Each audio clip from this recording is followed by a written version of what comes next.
focus tayo. Dapat mag-focus tayo para ma-discover natin yung mga bagay na hindi pa natin alam na magbibigay ng kapurihan kay Lord. Amen? Point 3. Focus on your godly transformation. Godly transformations means change or renewal, transforming into from a life that no longer conforms to the ways of the Lord. Change daw. Dapat nagbabago na tayo. Nare-renew na tayo. Nagta-transform na tayo sa kung ano tayo dati.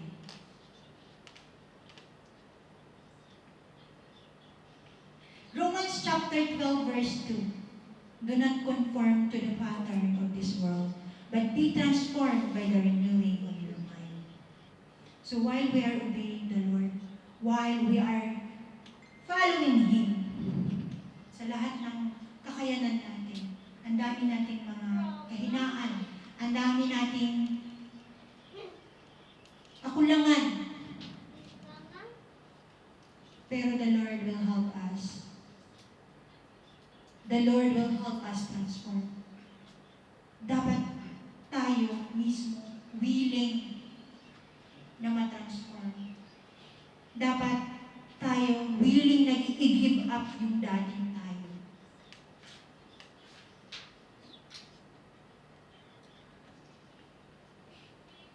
Transformation from the old you to the new you. Transformation from the old you to the new you. Ibig sabihin, from being how the way you are before. Ano ba tayo dati? Malaking pagbabago. Malaking yung difference natin. Bilang tayo noon at sa ngayon na sumusunod na tayo kay Lord. Amen? Malayo. Malaki. We are not perfect. Pero I can say na ako sa sarili ko, kahit sobrang bagal lang yun ng transformation ko, pero at least, Lord, thank you kasi meron. At dapat meron tayong transformation.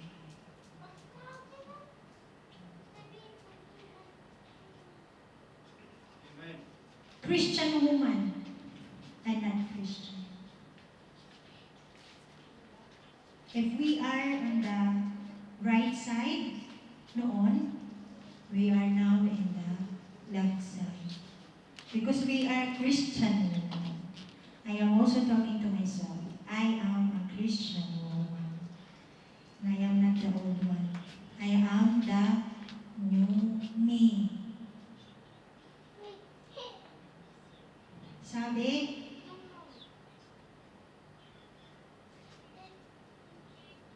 I am being changed. I am being renewed. Being transformed from the life that no longer conforms to the ways of the world. I am already transformed by God.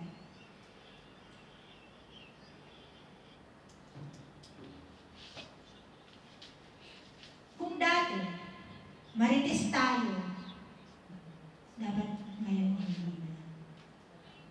Kung ang attitude natin, o ang character natin, personality natin, kunting kibot, we are gossiping na. Hindi na dapat tayo. Ganun. Natamaan lahat? Amen? Natamaan ako. Amen? Hindi na po tayo yung dating tayo. Dapat po tayo ay bago na. Narenew na po tayo. Are you a partier noon? Are you a drinker? Are you a smoker? Dapat dito na tayo sa right side. And I believe na dito na tayo sa right side. Kaya nga tayo nandito ngayon eh. Kaya nga tayo nag-a-attend ng prayer meeting. Kaya po tayo nag-a-attend ng ating Zoom. Because we are obeying Jesus. Trying our best to follow Him, to obey Him, to submit Him to Him. Amen? issue with coffee kasi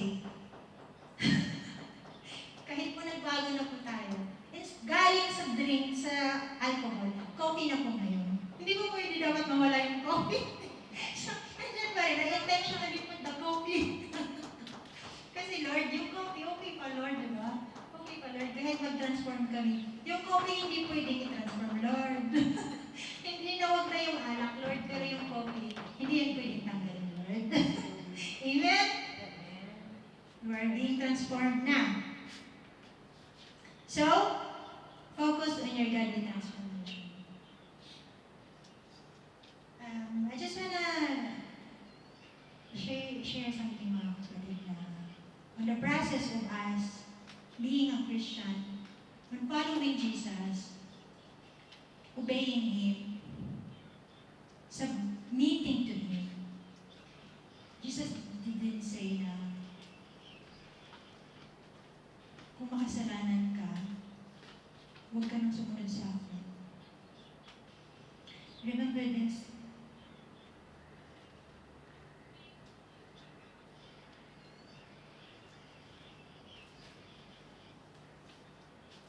Whoever does not take up their cross and follow me is not worthy of me. We are worthy because we are here. We are taking up our cross. At bawat isa po sa atin ay may kanya-kanyang cross na dinadala ngayon. At kung ang cross na dinadala mo ngayon, ang dinadala mo ngayon, ay kasama sa kagustuhan ni Lord sa buhay natin. Who are we to say? Sister Miles, yung cross mo, hindi dapat ganyan. Bitawan mo yan. Only the Lord God can say, have the right to say, Miles, it's about time to change your cross.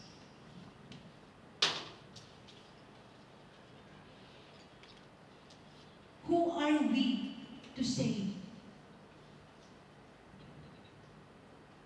na hindi dapat ganyan yung cross mo? There's no requirements. God didn't say that.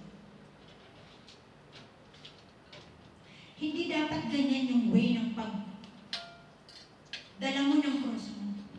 It means that's not the way you hindi dapat ganyan kung paano mo i-handle yung buhay mo. It's not us to say that. Only the Lord have the right to say that. Oh, bakit mo binibitawan yung cross mo? Bakit ka nagpapahinga? Hindi si Lord sinabi niya.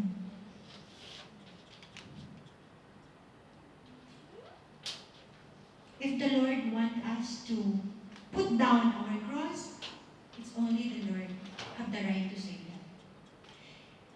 If the Lord want us to say, it's about time to change your cross, lagyan natin ng mas magaan. Only the Lord can do that. If the Lord will tell us, dagdagan natin yung bigat ng cross mo, it's also the Lord Jesus have the right to do that.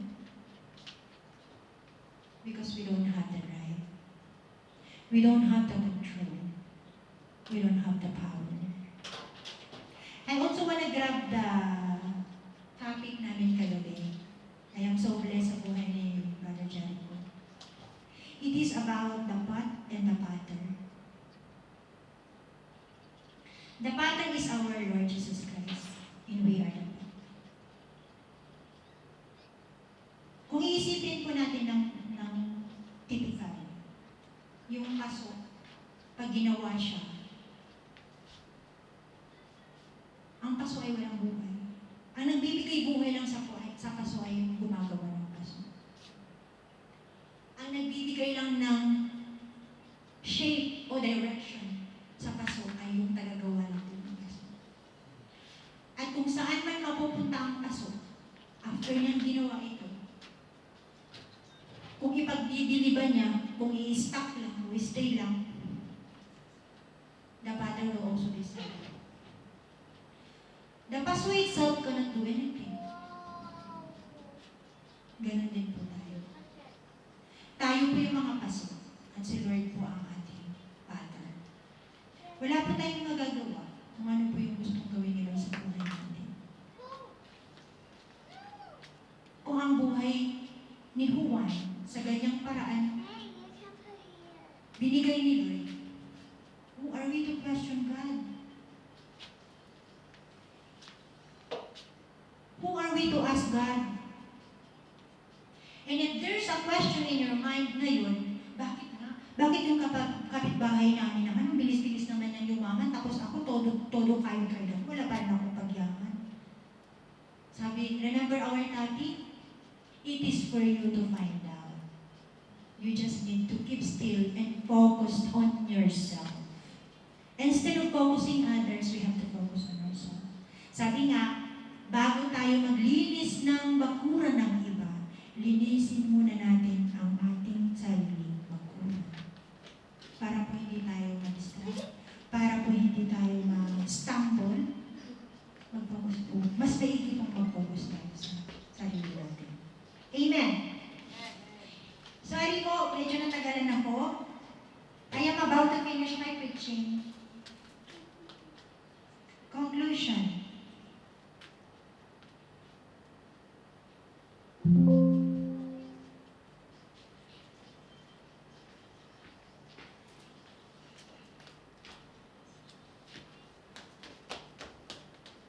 Following Jesus is not always easy.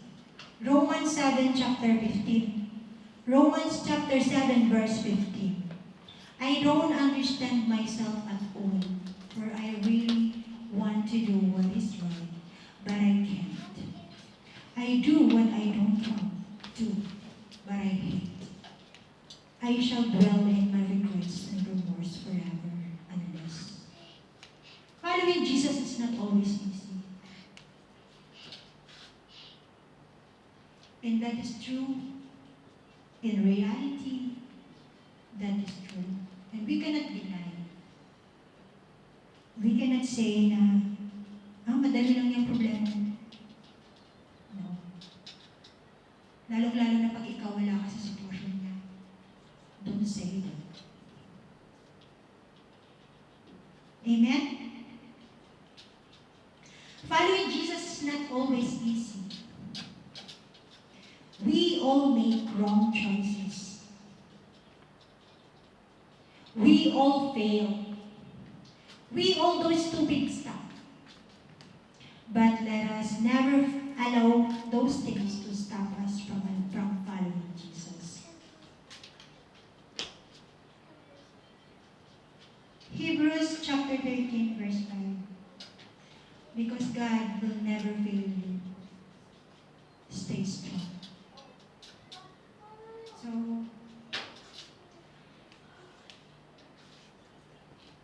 yung kabuuan po ng ating topic is, if there's something in our situation,